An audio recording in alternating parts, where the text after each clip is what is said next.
Kisal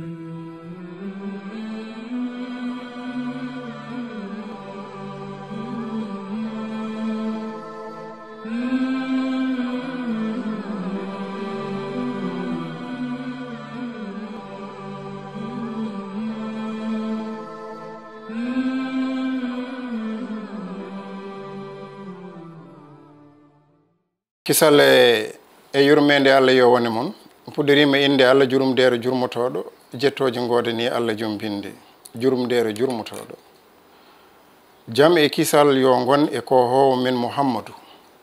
bandiraɓe julɓe musidɓe tedduɓe ari joddade moɗon ɗo hande ko musidɗo moɗon almudu moɗon Abou Sy musidɓe hewɓe ɗaɓɓiri meɗen jewte jowtiɗe e tarikh e cimtol gurdam nelaɗo sallallahu alayhi wa sallam e diine l'islam eɗen jaltane hande yewtere arwanire nde eɗen mbaɗa e diine l'islam ko fati e gurdam ndeɗon yewtere nde noon nde wiyete ko caggal bindi ko ɗum wiño gandal e nder cimtol e dartol ma en bismoyɗo yimɓe jiiduɓe miijoji e lundiɓe miijoji ha mbawen andude holko ɓulata walla ko dogata caggal miijoji mumen ko woni caggal bindi ko ndeɗo yewtere noon hande tongode arwanire muɗum nde e ballal Allah jewteten ko dewgal hakkunde nelaɗo meɗen jam e kisal e yurmede Allah yo gone makko e yumma meɗen Aysa teddi noon ha mawni wiide en haala dewgal jinnaɗo muɗum jinnaɗo gonɗinɓe fof ko hunde ɓurtude tawno Allah jomiraɗo joom baɗe e bawɗe o wi annabi o de kanko ɓuri handude e mon e koye moɗon suddiɓe makko ɓe ko yummiraɓe mon tawdi noon yummiraɓe nelaɗo suddiɓe nelaɗo jama kisel yo gone makko fof enen gonɗinɓe ɓe fof koɓe yummiraɓe meɗen wadde seɗen kaala e mabɓe alay saago kaalen e mabɓe ko focci alay saago kaalen e mabɓe ko fondi kaalen e mabɓe ko ene nanna men aljanna kalan e mabɓe ko ene ɓattine en Allah kalan e mabɓe koɓe poti haalede e mabɓe koɓe kandi haalede joni noon hande e dewgal ngal waɗi haalaluji ha heewi fawade noon e ndeɗo yewtere hade men natande dewgal ngal paamen nulaɗo jam e kisal yo gone makko ko yeru ɓurɗo towde mo Allah ɓuri townude ko yeru dowrowo Allah jomiraɗo towɗo o wi e simore wiyetende pelle e jaati nulaaɗo wonani on ñemtinirgal joɗgal wonande on jortiɗo Allah e ñalngu wattande kadi siftori Allah ko heewi nulaaɗo mo jam e kisal yo wone makko o wi mi rokkama ko annabaɓe adinoɓe fof dokkaka nulaaɗo fof nula ko faade e leñol muɗum kanko nelaɗo o wi o nula ko faade e dendagal yimɓe Abu Hurayrata wi nelaɗo sallallahu alayhi wa sallam jam e kisal yo gone makko o wi tigine yeru am ko yeru annabaɓe nulanoɓe ko adi kam woy kono gorko maɗo huɓere tan huɓere nde timmi ha yooɗi o garɗini nde so wona tan nokkuyel gotel e huɓere nde heddi bangeyel joni noon yimɓe gari ene bango huɓere nde ɓe gone wanga dendu ndu aɓe mbiya holko haɗi ngel ɗo bangeyel fawede holko haɗi ngel ɗo bangeyel jokkitede nulaaɗo o mo jam e kisal gone muɗum o wi wadde ko min woni ngel mahanteyel ngel mahangel te ko min woni timmode annabaɓe janti ɗum ko deftere wiyetede biyeteɗo Bukhari e celluɗo muɗum woni ɗeɗo defte e nder ɗiɗo mbadiji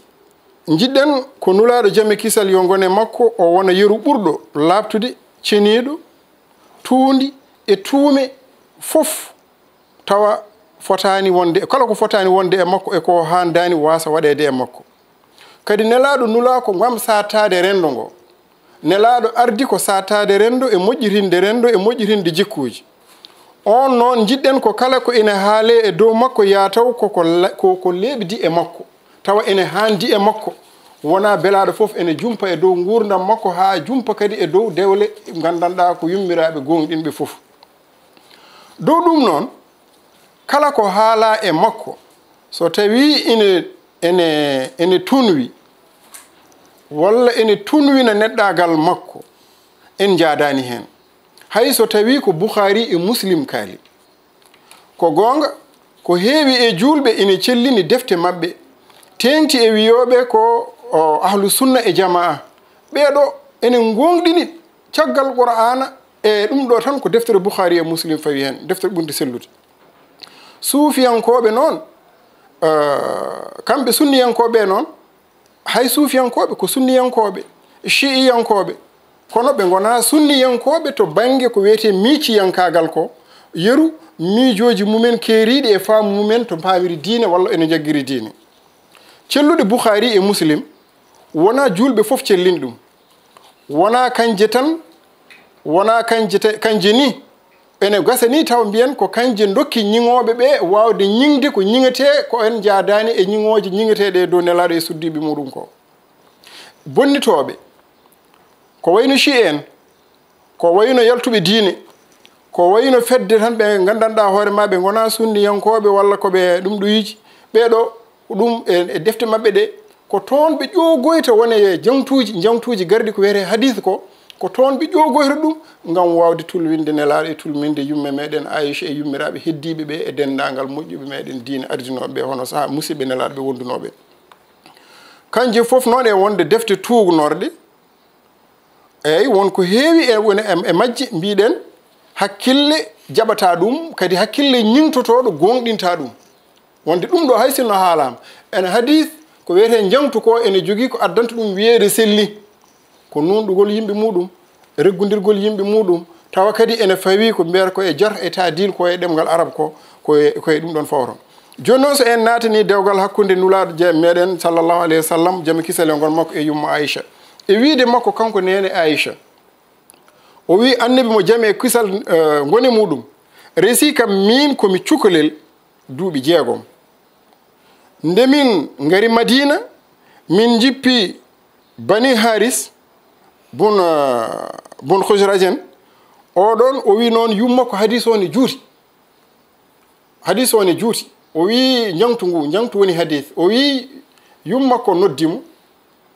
kanko Aysa ɗo wonduno e sukaɓe rewɓe eɓe pija cukalon toksono eɓe gone dow jayorgal eɓe jeyyo nden ɓe gari toon to Madina to ɗo wonno e jeyorgal omo jeyyo ɓe gummi yummiraɗo ari noddimo luukimo tan o dowi o faye muɗum yetti o anda ko wiyatamo on wonde faha on wonde kulol on wonde fofof noddimo yeehi ari wicci e makko ndiyam nden wicci e makko ndihal seeɗa caggal ɗum nannimo suudu hadis o ene juuri jangtu ngu en ƴettane nden ko cukalɗen ko o wi nden on yummiraɗo o nannimo wicci e makko suudu lawɗinimo yeeso makko nannimo nder suudu ndu o tawi toon ko rewɓe ansari en noon woni faabotoɓe diine ɓe nelaɗo nde feri nde ferdi e Aboubacry en e sahabaɓe mum ɓe wonduno gonɗinoɓe ɗum nde gari Madina nde ɓeɓe tawi ɗon ɓe mbiyete ko walloɓe diine heɓɓittoɓe diine faabotoɓe diine ɓen goni wiyete ansari en ɓen noon rewɓe mumen wonnoɓe nder suudu ɓe o yummiraɗo totti ɓeɗon ɓenne pewnimo haw feewi moƴƴinimo haw moƴƴi paymo ɗon o finoye subaka o yi nelaɗo sallllahu alayhi wa sallam o jaami kisal mum tottimo ɓen ɗon on woni cukalel dewel jaretegel duuɓi 9 ni woni no hadis o haaldi joni noon won moltotoɓe hadis o ne gadda hen ñiŋoje kamniɗe mettuɗe so tawi ko ni yaari selli hawri e muuyande Allah en nehanima ɗum wonde o rokkira komo yaare duuɓi 6 o resa omo yaare duuɓi 9 so tawi selliri niyene woni e muuyande Allah e muuyande nela mum en nehanima ɗum wonde meɗen fodɓe nehanademo e ɗoftademo kono ene jogui ɗi ɓe jangtuji ɗi ne lundi ɗum so en daari caggal nde Khadija rutti e joomum hono joom suudu nelaɗo sallallahu alayhi wa sallam gadiɗo o mo adi resde o on wiyete ko Khadija nde on rutti e joomum fawade e jangtu Khawlata bintu Al-Hakim joom ɓi Hakim debbo goto ne wiye Khawlata on e tugnorde mum hakkude muɗum e tawi kadi haali ɗum ko Mustadrak haali ɗum ko ɗum ari koye deftere wiyetende Mustadrak Hakim o wi kanko Khawlata bintu ɗum ɗo ene bintul Hakim o wi nde Khadija rutti e joomum nde welluyi Allah yo won e makko Hawlata bun Hakim yehi to nulaaɗo mo jam e kisal ngoni muɗum o wi nelaaɗo a resata. Nelaaɗo wimo mo ndesat ko woni holi on. O wi sa muuyi mbaɗen mo mbomri, sa muuyi o wona diwo. O wi mo holi on ndin mbomri noon. O wi mbomri ndi ko ɓi mo ɓurɗa yidde e les tagore Allah nde fof mo ɓurɗa horsinde o ko ɓi oɗon jiɗmi ya res. O wi so wonti noon diwo, o wi so wonti diwo on ko Sawdatu. So wonti diwo ko Sawdatu bintu Zam'a on woni diwo. Jangti ndeɗo ngolɗo jangtowol ko yumma Aysa yettini meɗen oɗo kabaru. Hadis o ne juuri seeɗa. E wiide Hakem nder Mustadrak ari to sellude Muslim. O debbo mo e so en miccima ɗo en ko haala hen ko wonde nelaɗo resirimo ko duuɓi jeegom en joyi en ko. Resirimo ko duuɓi joyi en jeegom ko. So en miccima ɗum ɗon, en miccima oɗo hadis, oɗo debbo mo gandanɗa hoorema o andudemo debbo no foti mawnude e gurdam nelaɗo eɗo Khadija heedanno nelaɗo e nelaɗo mo jame kisal ngoni mum fotani joɗade e resani jom suudu mum yalti Khadija nde yalti aduna nde hade mum yaltude wonɗo heedannomo ɗo mawni e nder dawal gurdam wonko renantunomo ko ene ara wonko faddaninomi ko heewi nden yalti e ɗum ɗon o wi ɗum wadde yo res ɗo noon eɗen cekki ko fotino nelaɗo rendo mo gandanɗa forte ɗo rendo so neɗɗo ari e muɗum ene wiya ɗum yo res mara kay biyomo yo res o suɓontomo ko debbo jontuɗo cikku e sikki meɗen kadi ko noon foti wonde ko debbo jontuɗo wona cukalel muynowel walla pijowel ne yaare duuɓi jeegom. Ibnu Kasir haali nder deftere wiyetende al bidayatu won nihaya Ibnu Kasir o wi tawi kanko Ibnu Kasir jangtoto ɗum ko rewɓe ene jangto rewɓe adiɓe nadde diine. Ibnu Kasir ene jangto e nder deftere wiyetende al bidayatu won nihaya rewɓe adiɓe nadde diine l'islam. O wi ene jeeya e ɓen rewɓe Asma'u bintu Aboubacry e Aishata tawi Aysa noon koɓe ko cukalel. O wiɓe ɓe naati l'islamu ko e duuɓi tati ɗi nelaɗo wonno noddirde e suunde nde nela ha dañi duuɓi tati ko nden ɓe puɗɗi nadde diine. Ɗo noon so en udditi hakkillaji meɗen eɗen poti famde jaareteɗo duuɓi tati wawa gonɗinde. Joni noon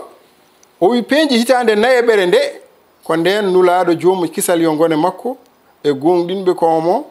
firti wadde ko ɗo joni mataw kam o wona muynowo gonɗinowo kam mataw poɗɗo adiɓe nadde diine kam mataw kam o wona muynowo tawdi Aisha limtama e rewɓe adiɓe nadde diine firti ko wadde ko wona muynannoɗo kadi o wona entaɗo firti ko debbo timmuɗo seeɗa kam no wowi fotirde fof kam dokkel wadde ɗum ɓuuri hande ko tawi o jibina koko adi nulede nelaɗo fodde famɗi fof kam duuɓi nayyi.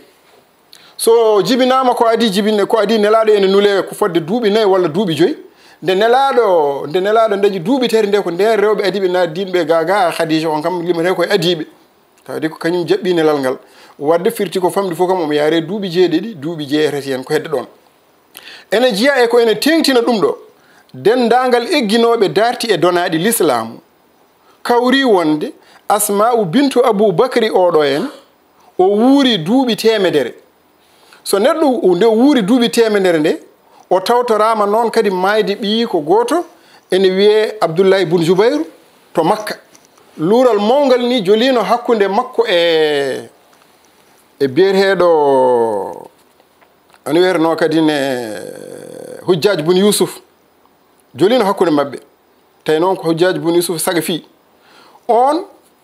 oɗo o wuuri kanko Asma o ha fergo dañi duuɓi capanɗe jeeɗiɗi e tati omo wuuri fergo ene yaare duuɓi capanɗe fergo noon ko nde nelaɗo ummi Makka fayi Madina kadi ganden nelaɗo nde nelande o jooɗima duuɓi sappo e tati omo nodda Makka naaɓe yo naata diine hade makko yaade Madina taw nde o feri omo yaha Madina nde tawi diine l'islam dañi e dow leydi ndi duuɓi sappo e tati nde o yarata toon nde oɗo ene nde o ari hitande o ari arde ko nden wiyete hitande goo fergo nde goo fergo nde noon oɗo sawde oɗo ene Asma bintu oɗo ene Aboubacry oɗo mo kalten ɗo en o oɗo o wuuri duuɓi 93 omo hecci miñi ko biyeteɗo Aysa o mo nelaɗo resi o omo hecci ɗum duuɓi 10 nde hitande adande fergo nde firti ko Aysa wadde dañi duuɓi 16 nde o fotata nadde e resdirde nelaɗo nde fayi duuɓi 16 ɗum noon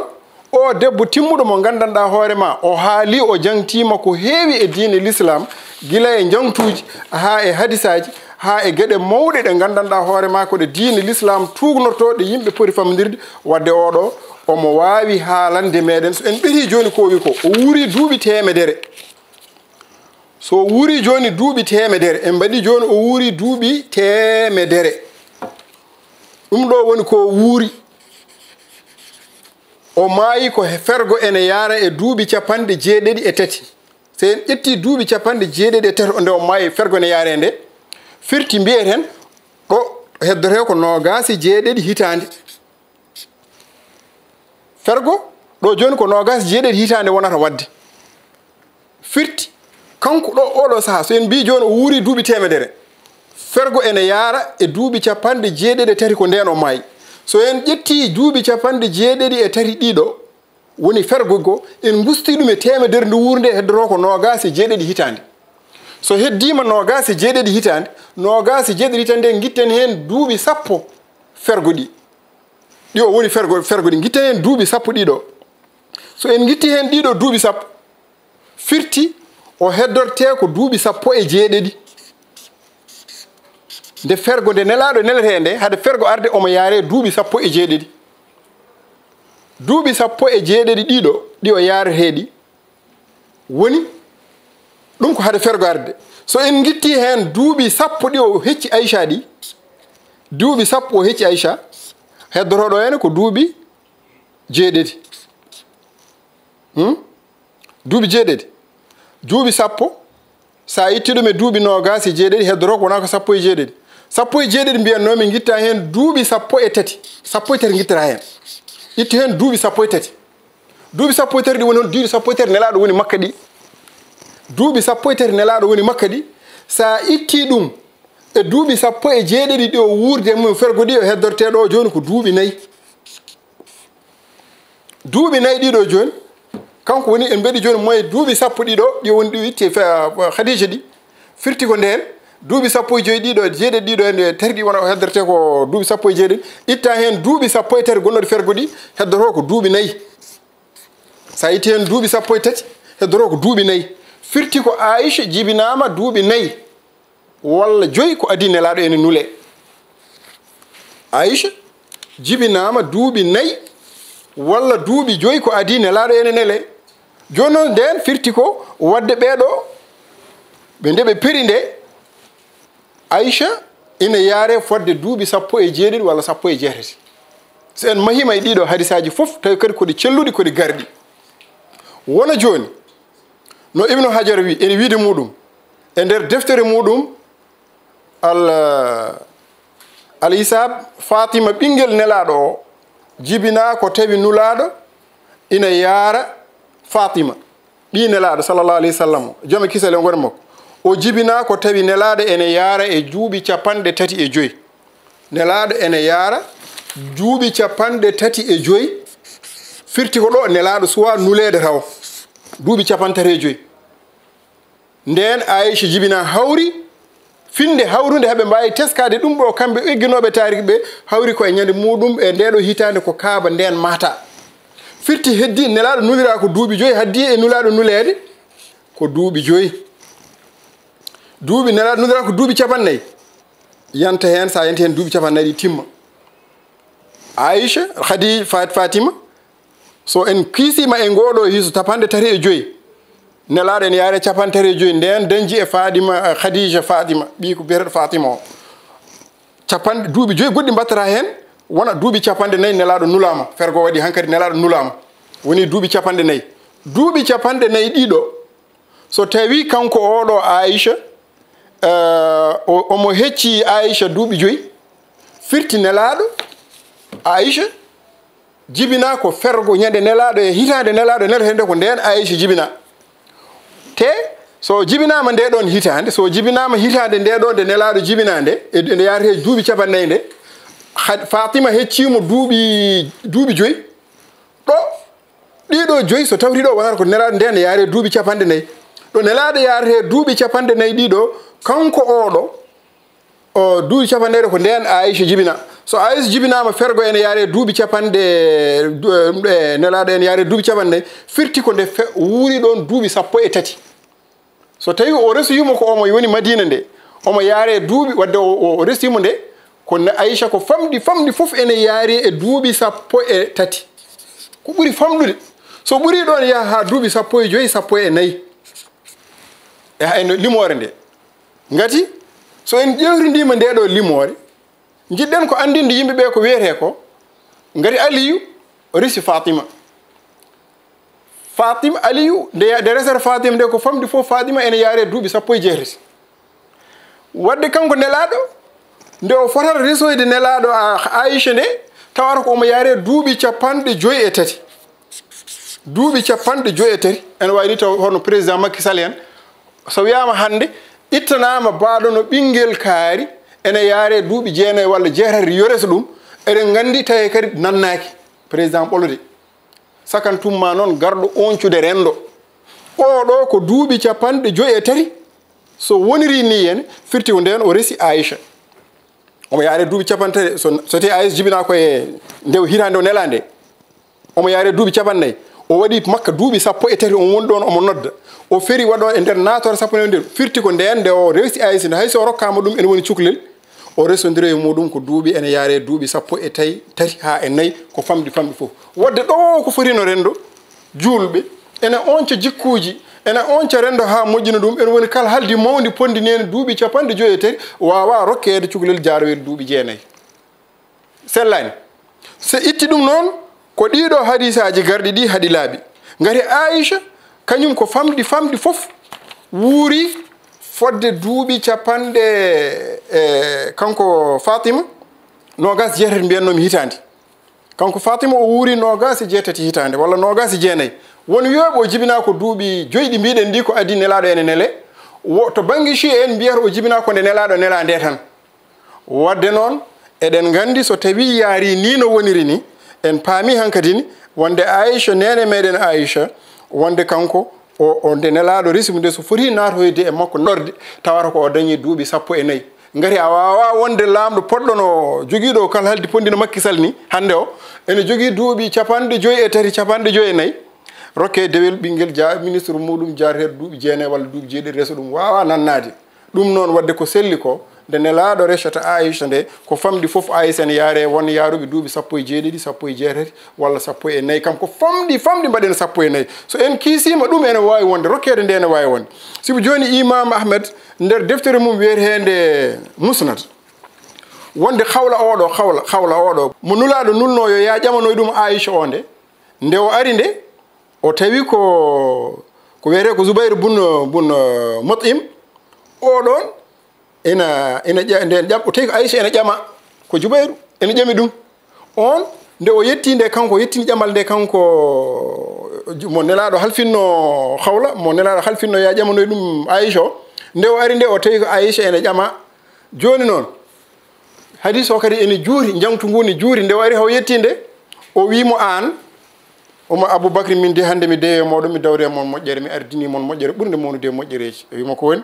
o wi gaddanmi moɗon de koko ɓuuri moƴƴude e mawnude wimo ko ɗum woni o wi so wona ɓiɗɗo ma moƴƴo musidɗo ma ɓurɗo teddude oɗen ɗaɓi ɓinguel maɗa dewel ngel Aboubacry yiɗa firtude konngol muɗum ngol haalduno e Mut'im woni koɓe sehilaɓe koɓe musidɓe to ɓe enɗam ɓaddam tawi ɗo rokki ɓinguel ngel wadde alay saago Abou wi ha yaaha waynoyo babiraɗo oɗon nde yo waynoyade nde o are suka babiraɗo oɗon Mut'im nde holko wi ɗum o wi ɗum ko kalduno ɗen ko ɓiye o Jubayru ko jagganono ko aɗa hedditi hen walla hedditaki en jiɗmi soɗon ndes o wi minen de amin jiiɗi yo min ndes kono amin kuuli nden nannamo diine maɗa nde ɓinguel amen ngel resi foof a yettat ɗum nanna ɗum diine maɗa mo gonɗa e mum an Aboubacry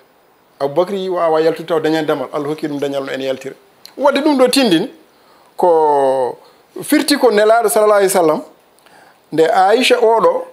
kadi zuma oɗo saɗa ƴamana neɗɗo aɗa ara e muɗum ene woni gorko jontuɗo jaareteɗo duuɓi 40 pawɗi aɗa wiya ɗum res ene jum suru mum ene sanki saɗa wiya ɗum res kam mataw wona entaɗo gaddanta ɗum mataw wona muynaɗo gaddanta ɗum o suɓaɗi mama mo mbowru o suɓaɗi mama mo diwo diwo woni mo kalɗen o sawda momri ndi woni Aysa ƴettu hen mo beleɗa enen e nder pinal meɗen fulɓe aadaji meɗen halpare en Fuutatoro ha ɓundu ha Jolof ɗo ha Burkina Faso eɗen jiya ɓiɗɗo debbo jibine joni haɓɓane tekkel kono o naddetake ma o daña duuɓi 14 ko famɗi foof kadi rewɓe e to banggue weeyo potani debbo ene wawi jibinede joni daña joom ɓandu omo yaare duuɓi 14 taw hankkadi o woni kala hadde timmude ɗum noon bandiraɓe tedduɓe mataw ko ɓene joopo meɗen wonde hojomaji ɗi gasi en jiiɗino ɗowde yewtere nde ha ɓuura ɗo ene yaaje e rokkude dalilaji e hadiseje garɗe ɗe ene cembina fawade e limore ɗe ene andina meɗen wonde nene men Aysa o nde ko aajotoɓe ɓe aajoto hen ko wonde wona noon yaari wonno yaari no ɓuuri ɗum sellude kadi kanko Aysa o wi o meeɗa teskade e gurdam makko jinnaɓe makko ndewi diine mo wona l'islamu o kadi Muhammadou sallallahu alaihi wasallam saha fof ne aranno e nder ñalawma e galle mabɓe laaɓi ɗi ne yilo ba makko imma ara beete walla ara kikiɗe nden noon ene wayno jeng o wi meɗen hojomaji meɗen ɗi gasi kanko e jontaɗo meɗen filmoɓe eɗen jettina hen beltina hen dendagal yimɓe Tippidi TV e technicien ji mumen e Amadou Coumba Ba e musidɗo meɗen Mama Dieba e Ɗahirou Dia ɓeɗo foof ko musidɓe wallidiɓe meɗen walloɓe men e kaɓirɗe eko kutoriɗen eko mbayan gollilde teddugal ngal noon eɗen jeere hen kadi ceerɗo meɗen Mamadou Thiam mo mbaddaten bindande meɗen Pulaar o eɗen jetta ɗum hen eɗen juuro hen eɗen juuro mawɗo kadi garnaɗo on Abou Samba Diop ma en invité ɗo yimɓe nodden ɗumen mbaɗen ɗumen kuccodiral goto hen fof ne adda dalilaji muɗum en wawi yewtere fani gadden ko fate e tarih koye Fouta walla ko fate e goɗɗum wona tan ko ɗum ɗo hen ko caggal bindi minen ko wiño caggal bindi kalaten bandiraɓe musidɓe tedduɗe kisal Allah e moƴƴere mi wona moɗon